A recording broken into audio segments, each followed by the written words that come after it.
Welcome to another episode of WTF Cinema. Hi everybody, welcome back to WTF Cinema.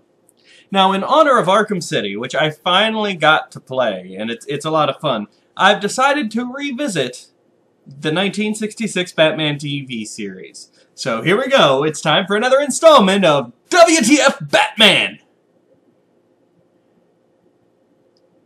Yeah, eventually I'll need to do some kind of graphic or sound effects or something for that.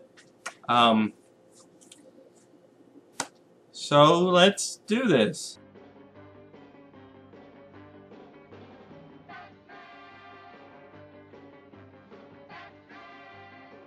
So, last time we did the first 2 episodes. Let's go ahead and pick up from there and dive right into the 3rd episode of the Batman TV series. It's another happy day in Gotham when suddenly people start handing out free umbrellas.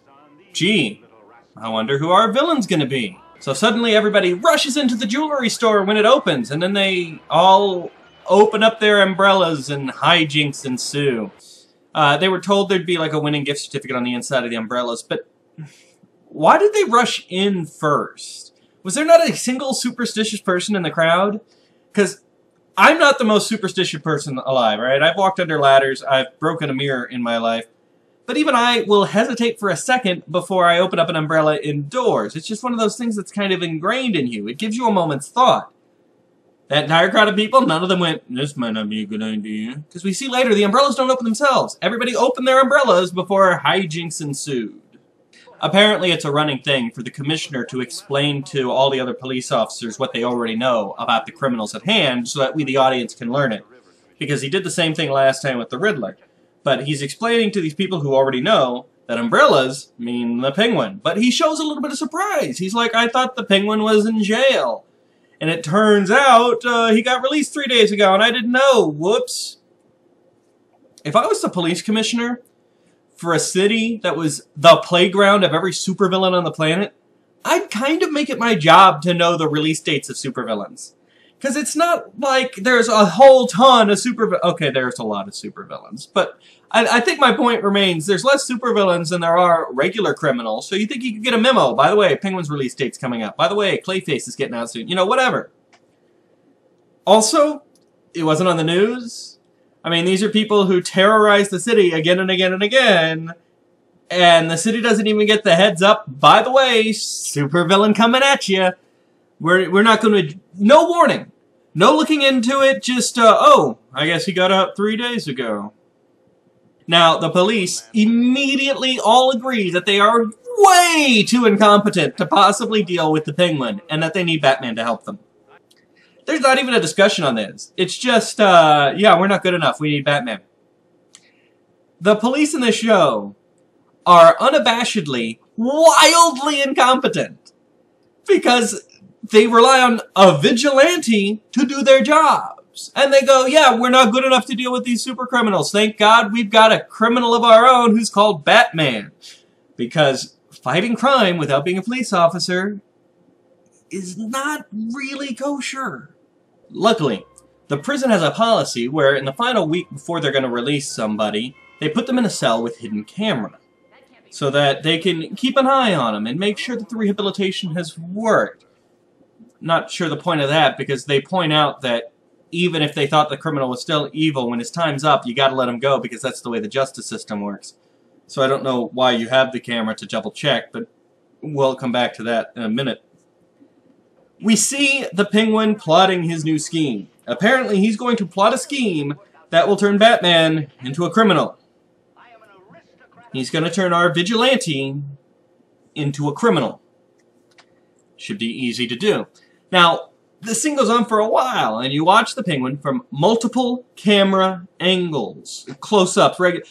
Basically, it was shot in a pretty standard 3-camera setup, like you do most shows, right? So they shot the scene from different angles, sliced it together, because you don't want to use just the same angle, because it gets boring. Here's the problem, though. We're told it's a hidden camera, and towards the end, before he tells us what his plot actually is going to consist of, he spies the hidden camera and destroys it. But we saw that there were 3 or 4 angles in that cell. That means there's 3 or 4 other cameras. Because they say the camera's hidden behind a spider web. It's not moving. Except we see it do this and over here. We don't actually see it move, but we do see the various intercut angles. I know you want to mix up angles to keep it from being boring, but if your scene is specifically shot through a hidden camera, a single stationary hidden camera, you probably want to stick with the single stationary hidden camera shot. That's just me. Now the warden and everybody else is a little surprised to find out the Penguin hadn't reformed while he was in jail. The warden hadn't seen this footage before. So let me ask again, what was the point of the hidden camera? If the idea was to make sure that the villain had reformed, which even if they hadn't, you couldn't do anything about, and then you don't watch the footage, what was the point? Why have the camera at all? You don't watch it, and even if you did watch it, you couldn't do anything with what you saw. So, trying to track down the Penguin, Batman, Robin, and the police begin looking up records to see who may have opened up an umbrella factory in the last 3 days, because umbrellas are going to feature largely in this plan. We know that much. The problem is, 3 different umbrella factories have opened up in the last 3 days, so we'll never know which one is the Penguin. 3. In Gotham City, in 3 days, 3 umbrella factories were opened. I don't think Seattle has that many umbrella factories. A little known fact, apparently the major export of Gotham City is umbrellas. See, you don't learn that much in the Batman comics, but Gotham is the umbrella capital of the world.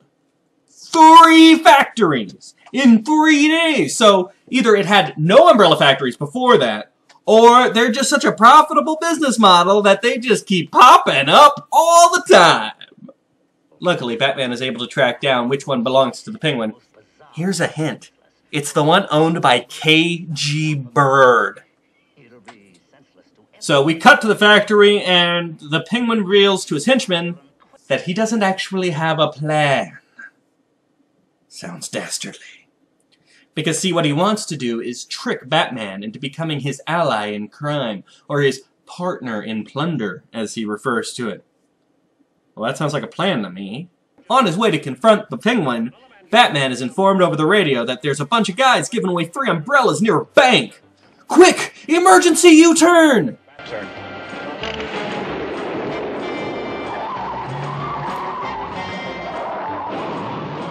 Yeah, you guys don't need me for this one, right? You can see what's wrong with that on your own, right? Moving on. It turns out all of the cops were outside the bank waiting for Batman to show up, because as soon as he arrives, the police follow him in and they gather up all the umbrellas. They're really not ashamed of how incompetent the police are in this. We saw what happened the last time they gave away free umbrellas. It was sparks and confetti and fireworks galore. But let's wait for Batman to show up before we try and do anything about this one, because I'd hate to take the law into my own hands, what with being a cop and all. After fruitlessly confronting the Penguin, which I'm not going to show you, they go up to him and they're like, "Hey, we're going to arrest you for crimes." And the Penguin says, "What crimes? All I did was give out umbrellas. It's not my fault what people did with them afterwards." And they go, "Oh, shucks, he's right. We can't get him." Batman and Robin drive away, only to be faced with a giant umbrella landing in the middle of the street, with a much smaller umbrella attached to it. Deciding that the smaller umbrella must be a clue, Batman arranges to climb up there and get it. And you watch this, and it takes a while, and I can't help but think, if he's got that degree of accuracy, and with how easily he just plucked the little umbrella down, wouldn't it have been easier to rope the Batarang, throw it at the smaller umbrella, wrap it around, and yank it down? I mean, you don't have to climb, but apparently the Batman TV series has a requirement that every episode have him climbing up a rope. Analyzing every single piece of the umbrella yields absolutely nothing. So Batman decides to step it up a notch. And he uses one of his collection of small, fake, rubbery animal bugging devices. And he decides he's going to go plant it in the umbrella factory. But here's the problem. The Penguin would recognize Batman if he walked in. So Batman's going to disguise himself as Bruce Wayne. Which I don't think is how the word disguise works, but he's going to be Bruce Wayne, and he's going to go in, and he's going to plant the bug. Now, for some reason, the Penguin has never heard of billionaire Bruce Wayne, the richest man in Gotham City. Which is the sort of thing you would expect a criminal to know. I mean, if your job is to steal things, don't you kind of have a rough idea of who the richest person in your general vicinity is, especially if he's a billionaire? But fine. Bruce goes to plant the little bugging device, and it sets off an alarm, because the Penguin has rigged his place with an anti-bugging system. We didn't see Bruce turn the thing on. He just put it down. So the system lets him walk in with a bug, which means that, you know, police informants could walk in with a wire. But if you try to put it on something, then the system goes off. That does not seem like a very effective system to me.